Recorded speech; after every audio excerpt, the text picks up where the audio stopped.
it's just a privilege to be able to grow an animal and give it the life that it needs to have, and that it was bred to have, and then see that on a plate somewhere down the line. It's just very rewarding. This is The Crackling. I'm Anthony Huckstep.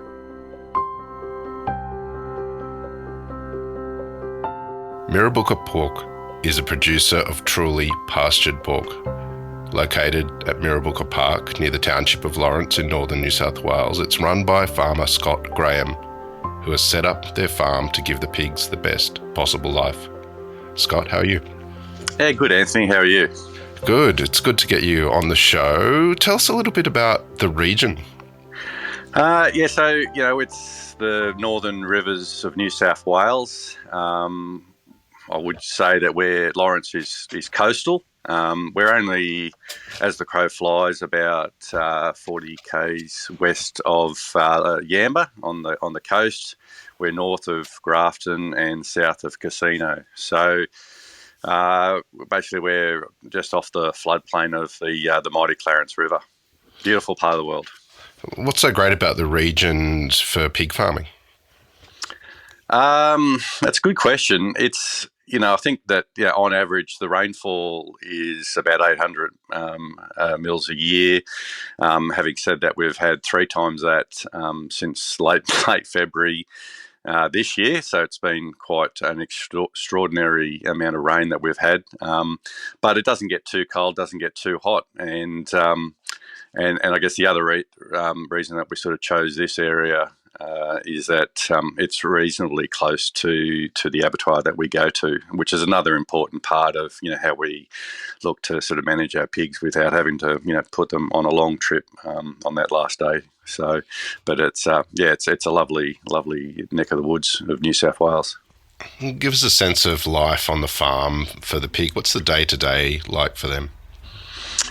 Well, we're certified free range through APIC, and which means that our pigs are in open paddocks, and they get to sort of use their own natural instincts that they've had over many years, and they don't.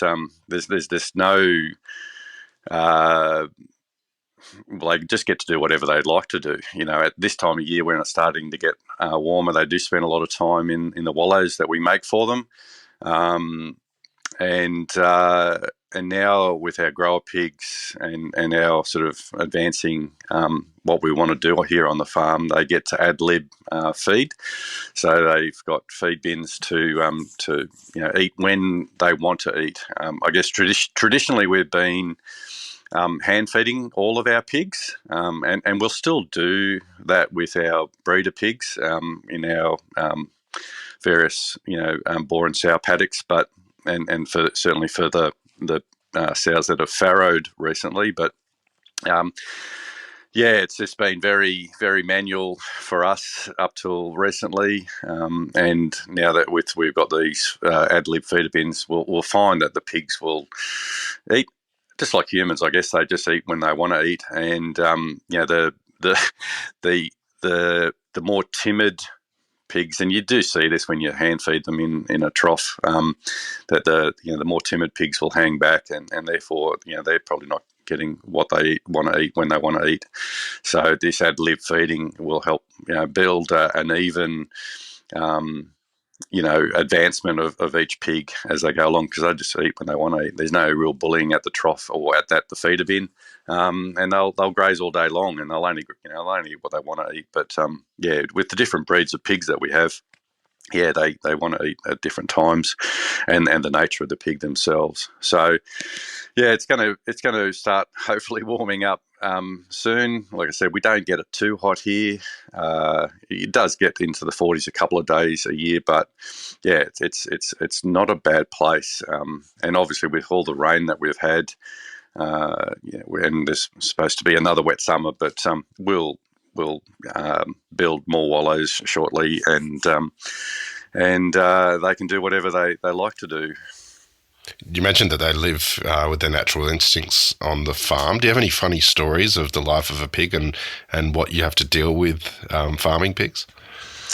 Look, they're just a great animal to deal with. I think that a lot of the stories that we have, and rightly or wrongly, we name our breeding herd. All the sows have got a name, and as do our boars. And you can see each boar has a profile on our website.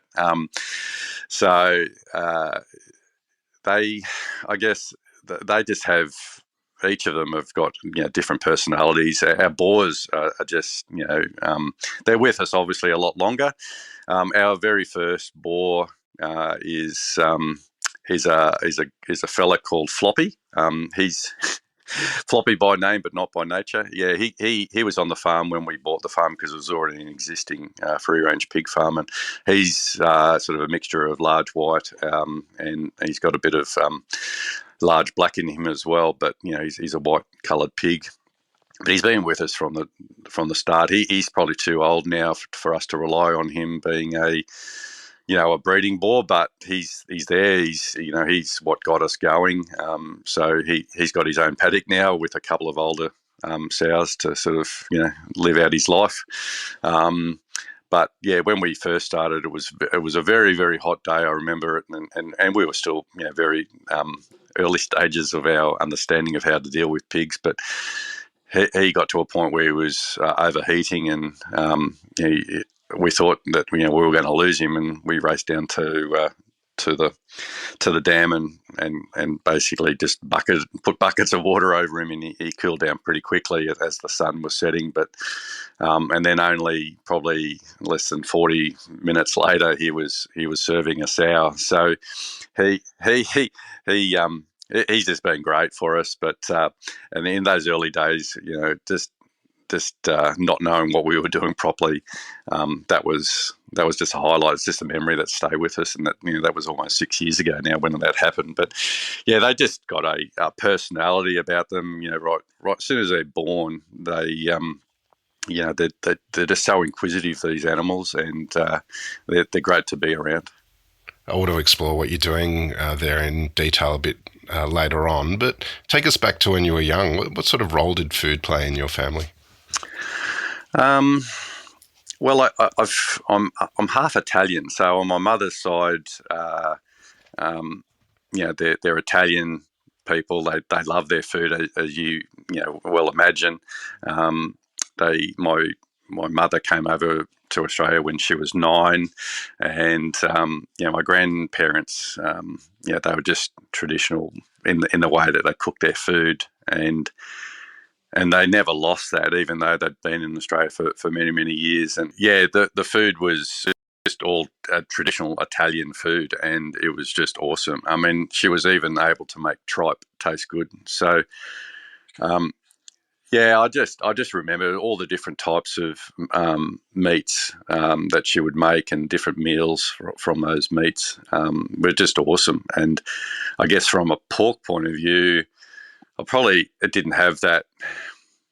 I still remember, back in the day, pork was told to everyone to, you had to cook the life out of it so that you didn't get sick, and probably didn't have the fat cover that that pork really needs. That I'd like to talk about a little bit later on, and how it plays a part in great tasting pork. But yeah, I probably didn't really like pork back when I was younger.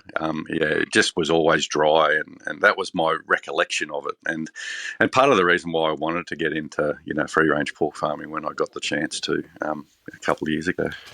Tell us about that moment. Why did you make the move into pig farming? If that's not the first question I get asked by everyone that knows me, it's probably the second question. But yeah, look, I actually I work in the mining industry. I have for the last 30 years. I'm a mining engineer by profession. So I have no farming roots. There's no farming roots in our family. But I found the mining industry, while it provided for us as a family, it's just a little bit soulless, and I just wanted to do something with meat. I just had that concept.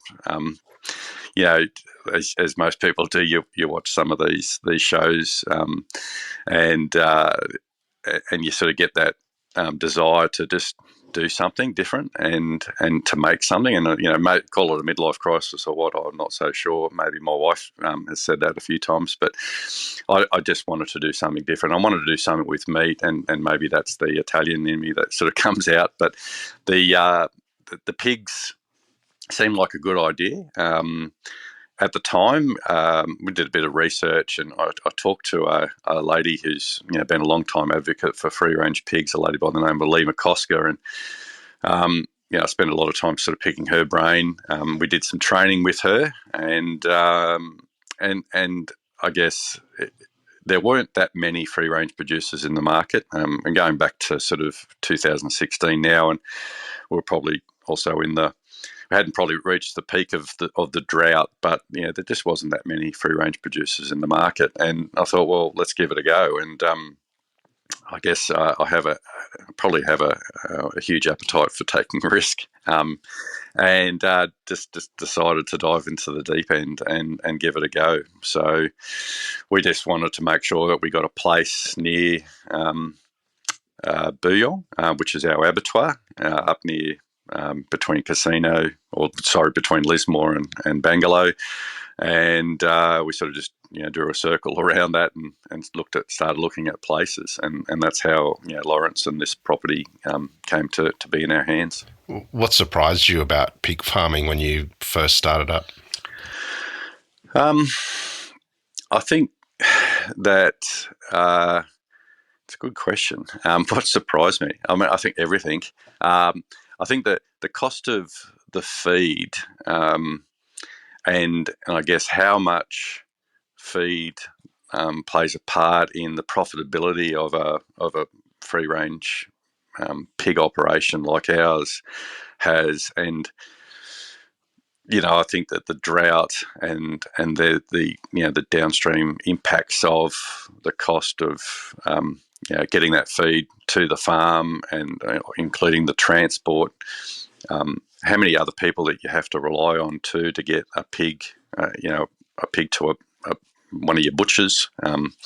It's just, you have to rely on a lot of people, and some people you never even meet. The truck driver who picks up a pig at the abattoir and has to take it to a butcher that I might have been trying to get to in Sydney. It's just people that all along that supply chain that you just don't ever have touch points to, that you have to rely on, because you'll be raising that pig for 5-6 months, and you've put a lot of work and effort into it, and it could go wrong pretty quickly. And I've had that experience a number of times, and has sort of then impacted on where we want to send our pigs, and where we sort of look to get more clientele. But certainly the drought and that impact, and probably not having a farming background, and how much that impacts on the profitability of an operation. Feed's about 70% of really the cost of running a pig operation, and it's such a massive impact on the profitability. So it's when we got the place, we weren't even fully in the depths of the drought. That sort of came a few years later, and then all hell broke loose with fires and then floods and COVID. But it certainly hasn't been an easy time of it. But I think that if you persevere, you'll find. You'll always find a way to get through, and I've been lucky enough that the mining industry and the income that it provides me has allowed me to put this back into this farm, so that we can make it bigger and better. Has your career in the mining industry as an engineer, has that been useful in running a pig farm at all? Some would say yes, and some would say no. I guess being an engineer and having a level of detail, it probably actually hinders it. It probably need to do a little bit more free flowing with how things go. But it's certainly not. Pig farming is not to the 10th decimal point, that's for sure. But I don't know. I'll probably look at things, in a different way. To traditional farmers and how farmers have sort of been brought up, in intergenerational farming families, perhaps. But I don't know. It's certainly helped me. I guess do the research and see what it is, and perhaps I could have asked a few more questions, but one of the things I think about farming is when I don't know if there is a really good time to start. Like if you're not in the drought, you should be preparing for drought. I've been told that a few times, and there's so much there that we do rely on other people. We don't have the ability to do crops here on our farm to do it ourselves. Wheat and barley are the main grains that we have to have in our pig feed, and we just don't have that ability to do that here on the farm like some other farmers can do out west. But we do have to rely on them. I'm actually relying on a farmer at Inverell now to supply us with our wheat and barley, and I spoke to him the other day, and he's flooded out, so he's not able to get that grain to us at the moment, and it's just part and parcel of what we do. But yeah, what breeds do you have, and why have you selected those? Well, when we got into it, and we were getting ready to open the farm. Like I said, there was an existing farm here, so we got a few of definitely Floppy, the boar, and a couple of other sows. But we'd really just had to get what we could get, and there was a farmer at Dorrigo that was her and a brother were getting out, and we got a lot of their breeding stock, which was just a mixture of all different types. And today, there's some of those females in that line have stayed on, and in particular, we had a large black sow that we got from somewhere. And when we first started, in fact, her name was Eve, so she was the first female on the farm, and she was great. She actually had her last litter for us. She had 21 piglets. They were birthed, and she actually weaned 16 of them, and we kept that female line going through, and really they're fantastic sows, and they're not a full breed large black anymore, because that's almost impossible to do these days in Australia. But we've crossed them with large white breed just to I guess optimise the fat score from them down the line, but. Really, we're not a breeding concern. It's really all about making pigs, getting pigs to the abattoir to either sell to butchers, or to for us for our own retail line, which I can talk about later. But I certainly we are a free range farm. We need to have, predominantly have pigs that are heritage bred or heritage breed. So we've got Berkshires, we've got Tamworths, we've got, as I said, large black and large white. We've got Hampshires, we've got Durocs, and now we're sort of probably leaning towards Duroc boars, because we're an all natural mating facility here. We don't do AI yet. So I've got two really good young Duroc boars working their magic down there at the moment, and they're going great guns, and it produces a lovely pig, very, very hardy. I love the Berkshires. The Berkshire sows are fantastic. They are great motherly instincts, and their piglets are almost indestructible. So they just don't have big litters. But the one thing about the Berkshire is the meat that you get from a Berkshire pig is just simply awesome. A little earlier, you mentioned pork fat and the importance of that. Tell us a bit about what you do to get the best or the most amount of pork fat required, and what is required. Yeah, it's a good question. I mean, and it's certainly been a learning curve for us. You talk to butchers, and I guess they're used to probably getting pigs from an intensive indoor piggery, and they're used to that sort of maybe 9 or 10 mil fat P2 fat score. I guess as time goes by, and then I guess if you talk to a chef, that they'd like to see it as maybe a 15 or 16, because as we all know, fat equals flavour. But it's been our biggest challenge is to get a constant P2 fat score across all our pigs, because we have all different breeds. And we've and I'll talk a little bit more about the diet later, but we've only been able to have a grower pellet that we get from Norco to date because of our limitations around making our own feed and having silos. And also, like I said before, the hand feeding does cause the timid pigs to sort of hang back and perhaps not get their dietary intake as and when they need it, which all has an impact on their final carcass type. So, the butchers that we are with now, I've got some great butchers that we supply to, and even when we sell our pork ourselves at the markets, we're able to talk about the benefits of having a decent back fat on a pig, and we feel that it's a fat score of 15, so 15 mils is really where we want to target our pigs as an average. So that sort of should meet everyone's requirements.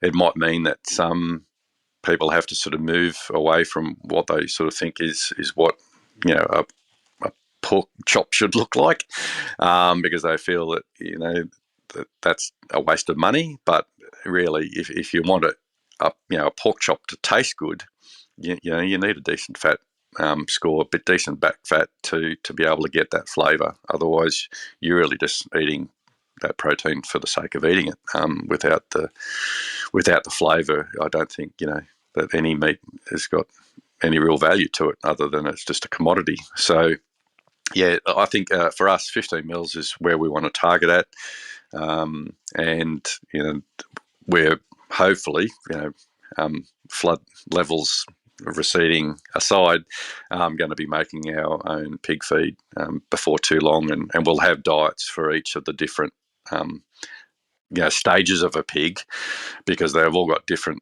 dietary requirements as they go through that 5 months of growing, plus the breeding, the dry sow, the breeding sow and boar, and also a lactating sow and her needs for being able to optimize her colostrum output for the piglets.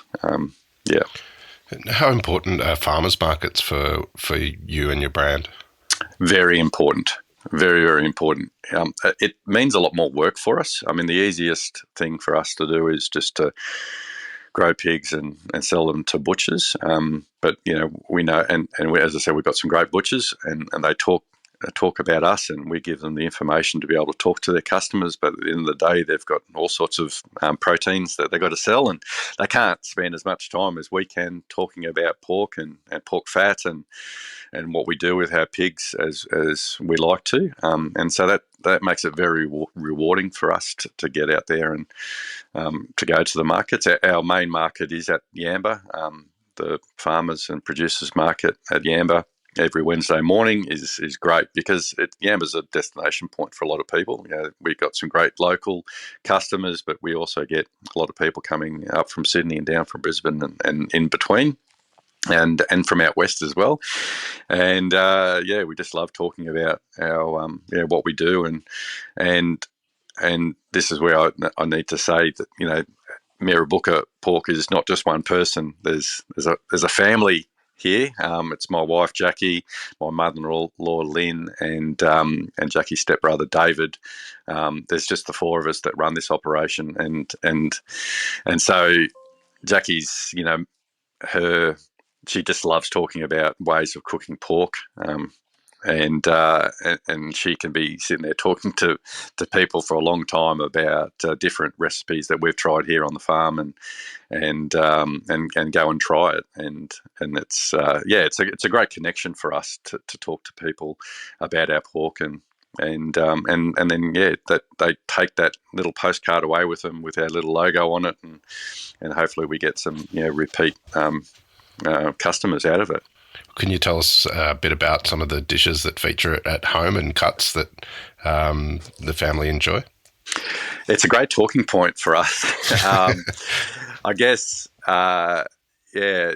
My wife and I, we've certainly we'd love to cook, each of us, and Jackie is the main cook of the house, but by a long way. But I've always been an advocate, um, certainly of free range pigs of the forequarter. I do love a bone-in shoulder, and done a number of different ways. The collar butt, call it a neck or call it a scotch, is also a great cut.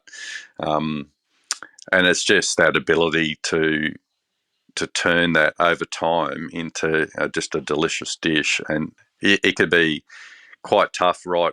With another half an hour left to go on the recommended cooking time, and in that last half an hour, it just gets so tender and pull apart, and yeah, it's just a great cut, and I think that's because our pigs, and if you can watch them, they're running around, and they're just using that muscle, and it's just delicious. I think that there's a couple of recipes that we like. There's a pork vin recipe that we've got from the Australian pig at the pork.com.au website. That's a great meal in the wintertime. The vegetables, it's just just pull apart, melt in your mouth dish. That's lovely.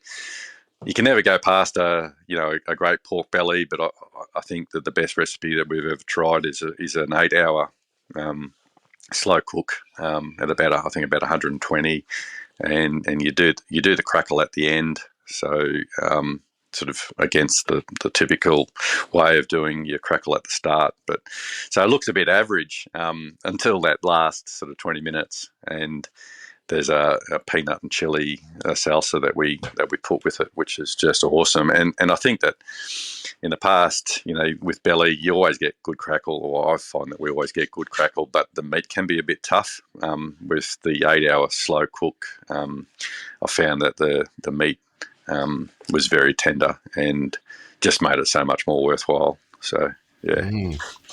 After a career in mining, how does it make you feel being out on the farm? Awesome, in one word. I feel like it's hard work. It's physically demanding, and as I said, we've sort of been hand feeding pigs, so it is physically demanding. It's definitely there is a time that free range pig farming, you have to call it quits, because it is a physically demanding business and set of activities, but it's just very rewarding. And whereas I could be in the mining game, do a lot of things and talk to a lot of people and try and achieve outcomes, here with the farm, you're doing it for yourself. You're producing a product that people love, and also, as we know, the pig is just a fantastic animal. You got fresh meat, you've got smoked meat, you've got cured meat. It's just such a versatile animal. As Homer Simpson was famously said at one point, the magical animal called a pig. So, it's I just find that we have a few neighbours, but they're all a bit of a distance away, and we've got horses on the property. We've got our 5 dogs, and I don't know, at the moment probably about 300 350 pigs running around down in the paddocks. So it's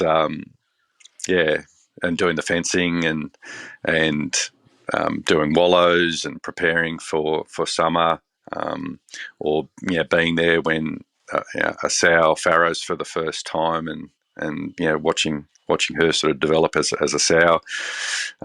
It's definitely not we definitely don't treat it as a commodity. We've been given an opportunity to raise an animal in its natural environment, or as natural as we could make it. It's just a way of life. you've had your challenges with droughts and bushfires and pandemic and floods as you've been building up the brand, but it's getting a great name for itself. What are the plans for the next couple of years? Yeah, I think that we want to, we've got about 55 sows now. We think that probably 70, 75 would tap us out in terms of our ability to do it, just the four of us.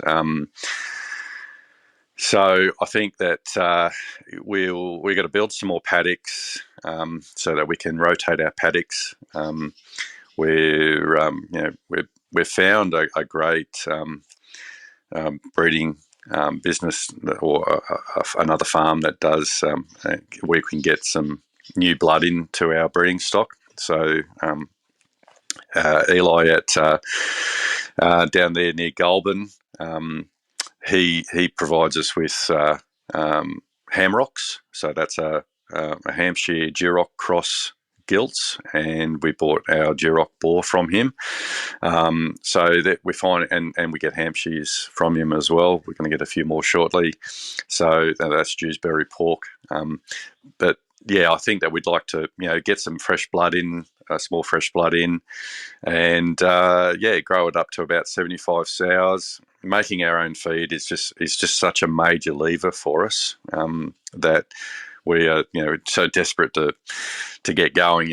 With the impacts of the floods this year, like we've had an auger here on site. We've had a mix oil here to make and crush our grain and make our feed. We've got a silo.